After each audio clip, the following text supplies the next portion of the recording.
एक तरफ पूरे पंजाब की आम आदमी पार्टी सरकार की ये उम्मीद होगी कि सब लोग ईमानदारी से काम करें, उन्हें ईमानदारी से काम करने को कहा जाएगा, लेकिन दूसरी तरफ सरकार की अपने मुलाजिमों के प्रति भी जिम्मेदारी होगी कि उनकी भी वर्किंग कंडीशंस को सुधारा जाए, उनके मुद्दों को एड्रेस किया जाए। तो सेंट्रल पे कमीशन ने एक तरफ जहां सेंट्रल गवर्नमेंट के एम्प्लॉयज़ की तनख्वाह को बढ़ाया है, पंजाब के अंदर भी उसको लागू करने के लिए एक पे कमीशन बनाया गया, उसकी अभी तक रिपोर्ट नहीं आई है। आम आदमी पार्टी की सरकार बनने के बाद टाइम बाउंड तरीके से 100 दिन के अंदर उस रिपोर्ट को लाके उसको लागू करवाया जाएगा और सेंट्रल पे कमीशन के भी जो भी प्रस्ताव है उससे ज़्यादा पंजाब के कर्मचारियों को दिया जाएगा। दूसरा, जब भी सेंट्रल गवर्नमेंट अपने डीए बढ़ाती है, पंजाब में उसको इम्प्लीमेंट करने में लगभग 6 महीने का कई बार गैप आता है, जिसकी वजह से कर्मचारियों मुलाजिमों को दिक्कत होती है। आम आदमी पार्टी की सरकार जब भी ऐसा कोई रिवीजन होगा सेंट्रल गवर्नमेंट का, उसके 1 महीने के अंदर उसको पंजाब में लागू करेगी और जिस डेट से सेंट्रल गवर्नमेंट का लागू हुआ रेट्रोस्पेक्टिव तरीके से उसी डेट से लागू करेगी। तनख्वाहें कर्मचारियों को 1 तारीख को नहीं मिल पाती, उसमें डिले होता है। उनकी तनख्वाहें 1 तारीख को मुलाजिमों की दी जाएंगी। उनका जो दिवाली का बोनस होता है वो हमेशा लेट मिलता है, दिवाली गुजर जाती है। हमारी कोशिश होगी कि दिवाली का बोनस उनको दिवाली के काफ़ी पहले मिल जाए, ताकि वो उस बोनस से अपने बच्चों के लिए दिवाली के जो भी गिफ्ट वगैरह वो खरीद सकें।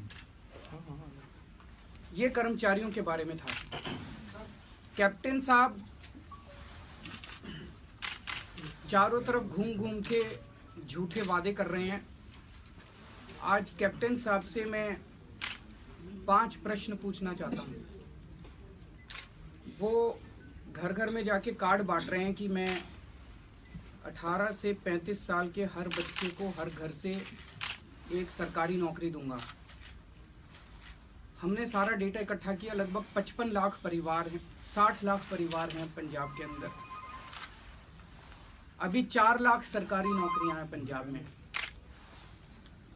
पूरे केंद्र सरकार तो पूरी देश चलाती है, सेंट्रल गवर्नमेंट, सारी सेंट्रल गवर्नमेंट, रेलवे, आर्मी, फलाना ढिमका मिला मिलू के 50 लाख नौकरियां सेंट्रल गवर्नमेंट में। कैप्टन साहब कह रहे हैं मैं 60 लाख सरकारी नौकरियां पंजाब में दूंगा। तो अभी 4 लाख नौकरियां हैं तो 55 लाख नौकरियां और ज्यादा देंगे।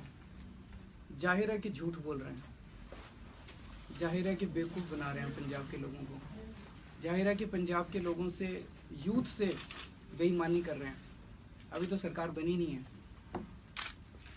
तो कैप्टन साहब से पहला प्रश्न है कि इस तरह की दगाबाजी आप पंजाब के युवाओं के साथ क्यों कर रहे हैं? दूसरा, कैप्टन साहब मुखर तरीके से बड़े एग्रेसिवली हमेशा सरकारी नौकरियों के खिलाफ रहे हैं। He has always been against government jobs. ये पिछली बार भी जब कैप्टन साहब आए थे सरकार में, वो सरकारी नौकरियों का वादा करके आए थे। सरकार बनने के पिछली बार 2002 में जब वो मुख्यमंत्री बने, मार्च में बने थे, फरवरी मार्च में, 21 मई 2002 का ये नोटिफिकेशन है।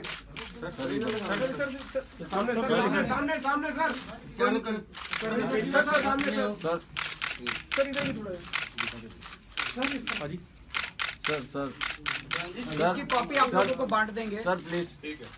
21 मई 2002 का नोटिफिकेशन है जो कहता है A decision has been taken to impose a complete ban on recruitment to all the posts lying vacant। जितनी सरकारी पोस्ट्स वेकेंट थी सारी उन्होंने अबॉलिश कर दी। आने के बाद पंजाब सरकार में जितनी सरकारी पोस्ट वेकेंट थी वो भी अबॉलिश कर दी। 5 साल जब वो मुख्यमंत्री रहे, एक आदमी को उन्होंने सरकारी नौकरी नहीं दी। जितनी बाद में सरकारी नौकरियां निकली सारी उन्होंने ठेके पे कर दी। ये ठेके की प्रथा भी वही लेके आए थे, ठेके पे कर्मचारी रखने की प्रथा। तो तो जब आप इतने ज्यादा सरकारी नौकरियों के खिलाफ रहे हैं, पिछले 5 साल के टेन्योर में आपने सारी खाली पोस्ट्स भी आपने अबॉलिश कर दी,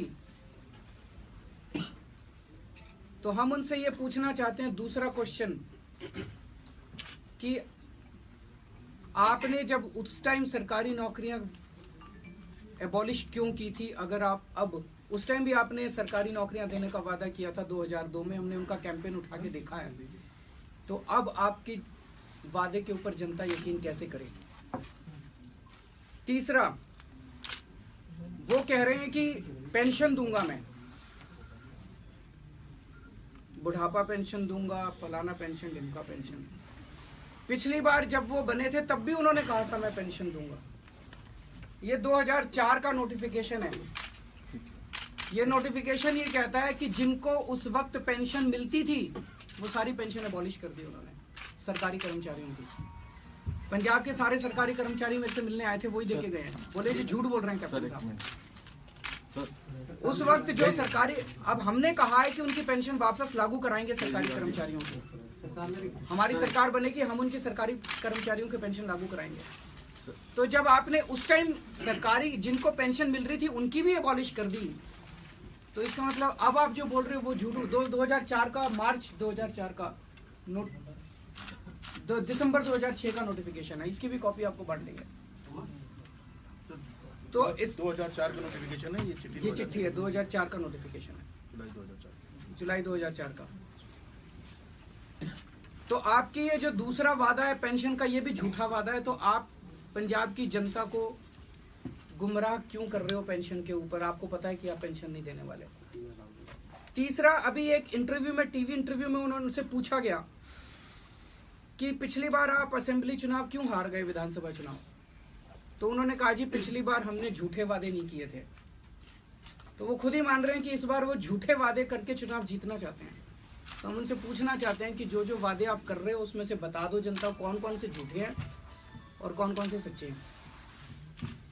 और पांचवा प्रश्न उनसे है कि अब सारे लोग जानते हैं, ये छुपा हुआ सच नहीं है, कि सिद्धू साहब को कांग्रेस पार्टी ने ज्वाइन ही इसलिए कराया है। सिद्धू साहब आम आदमी पार्टी की तरफ से जो डिप्टी सीएम की पोस्ट छोड़ के वहां पे सीएम के लिए गए हैं। तो क्या कांग्रेस का जो अघोषित सीएम कैंडिडेट है नवजोत सिंह सिद्धू, क्या वो कैप्टन साहब के झूठे वादों से वाकिफ है? क्या वो कैप्टन साहब के झूठे वादे मानते हैं? क्या वो उनसे परमिशन ली है कैप्टन साहब ने नवजोत सिंह सिद्धू से ये वादे करने के पहले?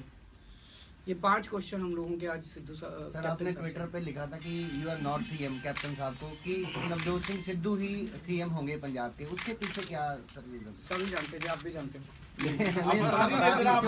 कल भी आपकी ट्विटर पे काफी बात। तो मैं तो यही कह रहा हूँ, सारा देश जानता है कि कैप्टन साहब से राहुल गांधी बहुत नाराज हैं, नाराज रहते हैं। सिद्धू साहब को लाया ही इसलिए गया है कि कैप्टन साहब से कैंपेनिंग कराएंगे, और सिद्धू साहब को कहा गया कि अभी चुप रहो। सर, क्या बात है सिद्धू परिवार के साथ डॉक्टर सिद्धू और नवजोत सिंह सिद्धू के बीच आपकी काफी बातचीत होती थी, काफी बातें मचोर भी हो गई, लेकिन बात टूट के हो गई यदि आपने ऑफर किया था डिप्टी सीएम। वो सीएम बनना चाह रहे हैं ना, वो वहाँ पे उनको सीएम की पोस्ट। किसके खिलाफ? नशे के बयान के खिलाफ, ठीक है। आप कह रहे हैं कि पंजाब में नशा काफी है। अब बिक्रमजीत सिंह साहब कहते हैं कि आप नशा बेचते हो। क्या आपकी पार्टी जो आपके उम्मीदवार उनका डोप टेस्ट लाजमी करेगी? हाँ, जरूर कर देंगे जी। हाँ जी, कर देंगे। होगा कि नहीं? नहीं कर देंगे, जरूर पड़े तो कर देंगे। इसमें हमें तो पंजाब में, अगर आपको मालूम है, आप कह रहे हैं पंजाब में नशा बहुत ज्यादा युवक इसमें ग्रस्त हैं, हाँ। तो आप डोप टेस्ट लाजमी करेंगे अपने उम्मीदवारों का? कर देंगे। केजरीवाल साहब, मेरा क्वेश्चन है कि आपने बड़े स्ट्रॉन्ग कैंडिडेट उतारे हैं बादल परिवार के आगे, मजीठिया के आगे, कैप्टन चन्नी और जाखड़ के आगे क्यों ऐसे उम्मीदवार उतारे गए हैं जो हल्के लग रहे हैं और सारा पंजाब जानता है? क्या ये प्री अलायंस पहले से ही हो चुका है कांग्रेस के साथ? क्या बात है आप लोगों का? मेरा सवाल का जवाब दीजिए प्लीज। मैं दे रहा हूँ आपका। हमारी लड़ाई इंडिविजुअल से नहीं है, हमारी लड़ाई नशे से है, हमारी लड़ाई भ्रष्टाचार से है। पंजाब को आज सबको मिलकर नशे से बचाना है। नशा बेचने वालों के खिलाफ जो भी नशा बेच रहे हैं, भ्रष्टाचार में जिन लोगों ने पंजाब को पिछले 10-15 साल में डुबो दिया, उन लोगों के खिलाफ हमने सबसे मजबूत कैंडिडेट उतारे हैं। मजीठिया जी के खिलाफ उतारे हैं, बादलों के दोनों पिता और पुत्र के खिलाफ कैंडिडेट उतारे हैं। उनको हराना बहुत जरूरी है। कैप्टन नहीं, कैप्टन को भी हराना जरूरी है। कैप्टन भी हारेंगे। डॉक्टर साहब जो खड़े हुए हैं, आप उनको कमजोर मत समझिए। डॉक्टर साहब की बहुत इज्जत है पटियाला के अंदर, और आप देखेंगे जिस दिन नतीजे आएंगे कैप्टन साहब हारेंगे। कैप्टन साहब से भी लोग बहुत नाराज हैं। मैं आपके प्रश्न को 2 कदम आगे ले जाना चाहता हूँ। कैप्टन साहब ये कह रहे हैं केजरीवाल जहां से लड़ेगा मैं वहां से लड़ूंगा। पंजाब में नशा कौन बेचता है? केजरीवाल बेचता है कि मजीठिया बेचता है? मैंने कई बार कैप्टन साहब को ट्विटर पे कहा, सोशल मीडिया पे कहा, मैंने कहा जी मजीठिया के खिलाफ लड़ो ना, मजीठिया को हराओ। नशा तो मजीठिया बेचता है, हम मजीठिया से लड़ रहे हैं। हम मजीठिया के खिलाफ, नशा बेचने वालों के खिलाफ लड़ रहे हैं, आप हमारे खिलाफ लड़ रहे हो। तो सारा पंजाब जानता है कि मजीठिया उनका भतीजा है, कैप्टन साहब उनके चाचा हैं, उनको हमेशा बचाते रहे हैं। मैं फिर से उनसे निवेदन करूंगा, उन्होंने 2013 में भी जब मजीठिया गिरफ्तार होने वाला था, सीबीआई की इंक्वायरी शुरू होने वाला, तो सोनिया गांधी से बात करके उन्होंने मजीठिया को बचा लिया था। मैं उनसे निवेदन करूंगा कि आप अब जो उनका भतीजे के प्रति प्रेम है, वो प्रेम छोड़ के पंजाब के बारे में सोचिए। केजरीवाल से आपकी क्या दुश्मनी है? हम लोग तो नशे के खिलाफ लड़ने के लिए आए हैं। हम सब लोग तो नशे के खिलाफ लड़ रहे हैं, और आप हमारे खिलाफ लड़ते हुए नजर आ रहे हो। कल प्रधानमंत्री जी प्रदेश के नाम संदेश देना चाह रहे हैं। कल नोटबंदी के ऊपर प्रधानमंत्री जी नोटबंदी क्योंकि 50 दिन पूरे हो गए, आप पंजाब में घूमे, और क्या इसका कोई आपको प्रभाव नजर आया? अगर हम चंडीगढ़ की बात करें, चंडीगढ़ में बीजेपी ने दोबारा नगर निगम में जीत हासिल की है नोटबंदी के बावजूद, तो क्या कहेंगे? चंडीगढ़ के नतीजे बड़े अहम हैं। चंडीगढ़ के नतीजे ये दिखाते हैं कि बीजेपी के खिलाफ इतनी नफरत होने के बावजूद पूरे देश के अंदर आज बीजेपी से और नरेंद्र मोदी जी से लोग नफरत करने लगे हैं। जिस तरह से उन्होंने पूरे देश को इस पूरे घोटाले के अंदर धकेल दिया है, लोगों की कांग्रेस के खिलाफ जो नफरत है वो उससे भी ज्यादा है। चंडीगढ़ का चुनाव बीजेपी और कांग्रेस के बीच में था, तो लोग जो कांग्रेस को नफरत करते आए हैं, वो वाली नफरत इतनी ज्यादा है कि लोगों ने आज डिमोनेटाइजेशन के सामने भी बीजेपी को जिता दिया। लेकिन यहाँ पे पंजाब के अंदर पंजाब के लोगों के पास एक ईमानदार ऑल्टरनेटिव है, आम आदमी पार्टी। यहाँ पे दोनों का सफाया होने वाला है, और बीजेपी के खिलाफ मैं जगह जगह, आप लोग देख रहे हो, मैं तो सड़कों पे ही घूमता रहता हूँ सारा दिन। लोगों से जो बात कर रहे हैं, बीजेपी, अकाली दल, कांग्रेस, तीनों का सफाया होने वाला है। तो अभी हालात क्या है सर देश के नोटबंदी के बाद? 50 दिन का समय सरकार ने मांगा था, 50 दिन पूरे हो गए। कल प्रधानमंत्री जी भाषण भी देने वाले हैं बहुत बड़ा, 31 तारीख को रात को 7:30 बजे। मैं प्रधानमंत्री जी से निवेदन करूंगा कि कल अपने भाषण में पूरे देश से माफी मांगे। दुनिया भर के सबसे बड़े एक्सपर्ट्स ने, सारे एक्सपर्ट्स ने, अगर प्रधानमंत्री जी के एक्सपर्ट्स छोड़ दें, जो अमित शाह उनके एक्सपर्ट हैं, और जो उनके चेले चपाटे हैं उनको छोड़ दें, पूरी दुनिया का एक इकोनॉमिक एक्सपर्ट नहीं है जिसने कहा है कि डिमोनेटाइजेशन अच्छा था। सबका ये कहना है कि एक चलती हुई, तेज दौड़ती हुई गाड़ी के ऊपर, टायर के ऊपर आपने गोली मार दी और उसको रोक दिया। इतनी तेजी से देश की इकोनॉमी बढ़ रही थी, उस बढ़ती हुई इकोनॉमी को इन्होंने भट्ठा बिठा दिया। पूरे देश से माफी मांगे प्रधानमंत्री जी। आज भी स्थिति ये नहीं है कि आप अपने बैंक में जाके अपने पैसे निकलवा सकते हो। 50 दिन पूरे हो गए जी। मैं पूछना चाहता हूँ कि क्या कल मैं अपने बैंक में जाके, परसों मैं अपने बैंक में जाके जो मेरी जमा की हुई पूंजी है वो निकलवा सकता हूँ? नहीं निकलवा सकता। कब तक चलेगा ये? बताएं, हमें स्पेसिफिक डेट बताएं। ये कोई बच्चों का खेल नहीं है। पूरे देश को आपने उसमें झकझोर डाल दिया है, मुसीबत में डाल दिया है। दुकानें बंद हो गई है, व्यापारी लुट रहे हैं, किसान अपनी किसानी नहीं कर पा रहे। तो प्रधानमंत्री जी इसको माफी मांगे और तुरंत इसका रोल बैक का ऐलान करें। कुछ लोग मेरे से अब ये पूछते हैं जी अब रोल बैक हो सकता है क्या? हाँ जी हो सकता है। कैसे हो सकता है? 14 लाख करोड़ रुपए की करेंसी इन्होंने विड्रॉ की है मार्केट से। अलग अलग रिपोर्ट्स है, क्योंकि आरबीआई तो दे नहीं रहा रिपोर्ट। 4 लाख करोड़ की करेंसी के 2-2 हजार के नोट इन्होंने वापस डालें तो लगभग 10 लाख करोड़ की करेंसी की शॉर्टेज है। उसको प्रिंट होने में भी कोई कह रहा है 6 महीने लगेंगे, कोई कह रहा है 8 महीने लगेंगे, तब तक तो भट्ठा बैठ जाएगा। अभी भी अगर ये रोल बैक कर लें और बैलेंस 10 लाख करोड़ की जो करेंसी है, इनके पास 500 हजार के पुराने नोट पड़े हैं अभी बैंकों में। कल ये ऐलान कर दे भाई आप आओ बैंक में और जितनी आपकी जो भी आपका बैंक अकाउंट है उसके हिसाब से ले लो, और पुरानी करेंसी को 10 लाख करोड़ तक की करेंसी को वो वापस इंट्रोड्यूस कर दें, ये रोल बैक हो सकता है। मैंने बहुत सोचा इसके बारे में, मैं भी इनकम टैक्स में कमिश्नर था, थोड़ी बहुत फाइनेंस की इकोनॉमिक्स की जानकारी मैं भी रखता हूँ। इसके अलावा इकोनॉमी को बचाने का कोई और चारा नजर आ नहीं रहा। अगर हम सारी पॉलिटिक्स को अलग कर दीजिए, बीजेपी की, आम आदमी पार्टी की सारी पॉलिटिक्स अलग कर दीजिए, अगर देश को बचाना है आपको इसको रोल बैक करना पड़ेगा। पुराने नोटों को 10 लाख करोड़ रुपए के नोटों को आप वापस इंट्रोड्यूस कर दीजिए, तभी बच सकता है, अदरवाइज 6 महीने के अंदर देश का भट्ठा बैठ जाएगा पूरा। सर आपने नशे की बात की, भगवंत मान की अभी लेटेस्ट वीडियो हुई जिसमें वो काफी शराबी हालत में खाना खा रहे हैं, मैंने भी देखी है जी वो, तो क्या है सर उसमें तो कुछ नहीं लग बात रहा। कर रहे हो, आपकी पार्टी का सीनियर लीडर दिखा दो, मेरे साथ बैठ जाओ, जवाब इसके बाद बैठ जाओ। ये सहारा का क्या सीन है? सहारा से पैसे राहुल गांधी ने खाए कहा, आपने हाँ में हाँ मिला दी। सहारा का स्पष्टीकरण करिए कि ये कोर्ट में रिट डाली प्राइम मिनिस्टर के खिलाफ, डाली हुई है जी, उसका क्या रिजल्ट है? 11 जनवरी को हियरिंग है। And clarify the involvement of the prime minister in the Sahara case. वो तो प्रधानमंत्री जी ने रिश्वत खाई है, सहारा से 40 करोड़ 10 लाख रुपए की रिश्वत ली है, मोदी जी ने कैश लिया है, उसमें सहारा में डेट दी हुई है सारी कि इतनी तारीख को 30 अक्टूबर 2013, मेरे को तो याद हो गई अब सारी डेट्स।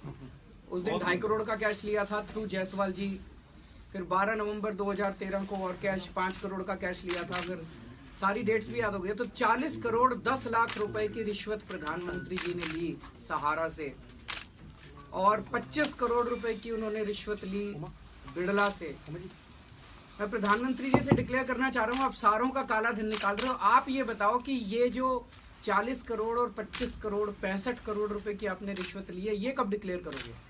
ये कौन से इनकम टैक्स एक्ट में डिक्लेयर करोगे? दूसरा, इनकम टैक्स एक्ट की धारा 132(4)A नोट कर लीजिएगा, मैं इनकम टैक्स में था। 132 section 132 with in bracket 4 capital A, ये धारा ये कहती है कि किसी भी रेड में जो भी कागज मिलेंगे वो ट्रू माने जाए, they will be deemed to be true unless they are proved to be false by the other party. Notice तक इशू नहीं हुआ, जांच तक नहीं हुई सहारा की और बिड़ला की। आप सहारा से पूछो तो सही बुला के, भाई ये 40 करोड़ रुपए का कागज आया है, इस पे आपको क्या कहना है? पूछा तक नहीं गया। कमिश्नर्स बदल दिए गए, मैं तो सब, मेरे तो सारी जान पहचान है नीचे तक। कमिश्नर्स बदल दिए गए, असेसिंग ऑफिसर्स बदल दिए गए, सेटलमेंट कमीशन के मेंबर बदल दिए गए। क्यों?